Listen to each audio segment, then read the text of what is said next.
My name is Johannes Fritzsch and I'm conducting the program Hymn to Mother Earth. And I'm Brenda Sullivan. I'm a violinist in the QSO and I'll be playing in the program. Before we get into the actual elements of the program, what do you think the audience might get from this type of program?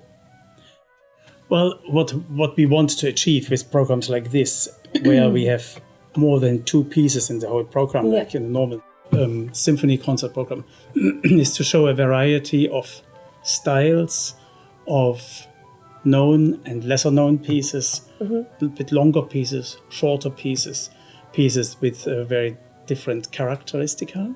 So the audience should feel to be on a journey, like on a nice walk or so, and then see and hear and experience very, very different things. And each piece, as you say, very different things. Each piece, one can have an individualised reaction to it and create absolutely. their own stories. Yeah.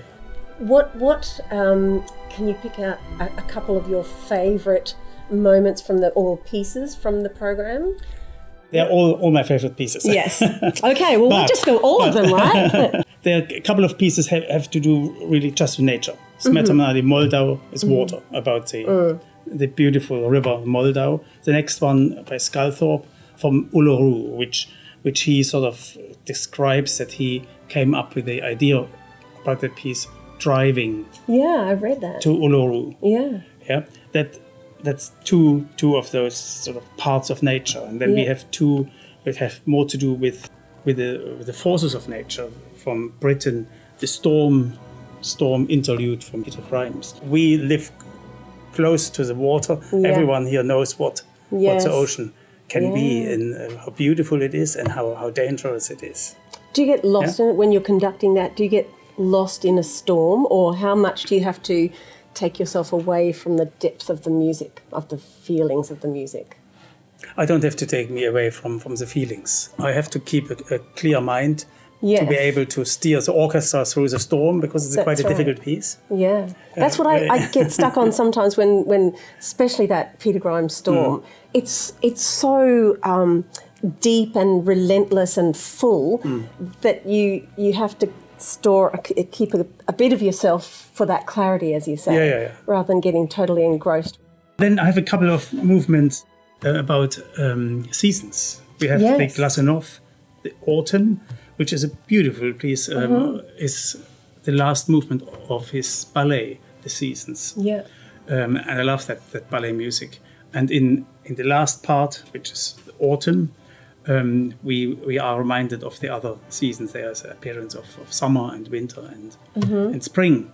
And then we have this lovely piece by Lily Boulanger of a spring morning, or Du Matin de Printemps. She wrote first as a piece for violin and piano, and then orchestrated it. And she is a very interesting composer. Early 20th century. I love her music. She died very young, so there's not much music left. She died when she was 24. And that is one of her last pieces. I read something about that with the sister of Nadia. And Nadia was able to help her in her end of lifetime and with writing of the music. Writing it, physically writing it, And then we have this beautiful movement from the Mozart piano concerto, played by the winner of the Lev Vlasenko piano competition last year. And that particular movement, Mozart quotes a song he wrote himself about spring. How perfect that we have a young person playing it. Yeah, well, I asked her to play that movement. Because it works with the nature and spring idea. Yeah. And then at the end, we bring creatures in. We have birds from Respighi. So we have the nightingale and the cuckoo. The nightingale and the cuckoo. I was looking up. So Haley is playing the flute, and David's playing the bassoon. So there are beautiful flute and bassoon parts in the nightingale, and then the cuckoo. We all share the cuckoo parts. That's I'm sure people will recognise those animals, those birds. It's also interesting that this piece represents a bit the couple of centuries back in the music history, because Respighi based those pieces on music written in the early 17th century. Yeah. And so we have the span from the early 17th century to Peter Sculthorpe. He wrote that piece maybe 30 years ago. And then another nature. We have the water, the two we have the Strausses. storm, and we have Richard Strauss. This is a beautiful piece of music from his opera Capriccio, the Moonlight music, which is a beautiful piece for solo horn, and the horn has a very important part. That's Tim playing the horn. Playing the horn. That'd be beautiful. Yeah. And then we finish with Johann Strauss, Thunder and Lightning polka. Everyone loves that one. Everyone loves that. Everyone loves. What a difference between the Peter Grimes storm and the Thunder and Lightning storm, isn't it? It's just this is more a fun storm. Yes, it is a fun storm. A little storm. Yeah, indeed. But it's still. I often think of storms and love storms because after the storms is the beautiful quiet and the clarity and the sunshine from there. And so people will take away from all of those works what they want to, and go on a journey through their own nature walk.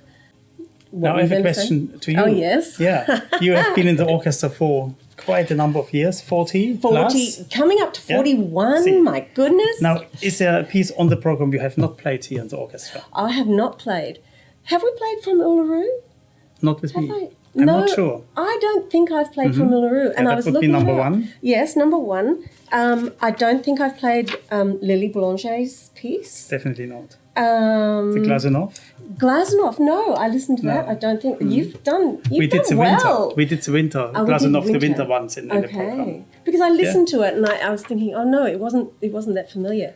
And the Strauss is probably new to the orchestra yes, that's too. right, exactly. So you're giving us some challenges. 4 new pieces we love for the that. orchestra. We love that. And maybe for the audience, maybe a whole lot of new ones. And then some very familiar like the Moldau. Yeah, yeah.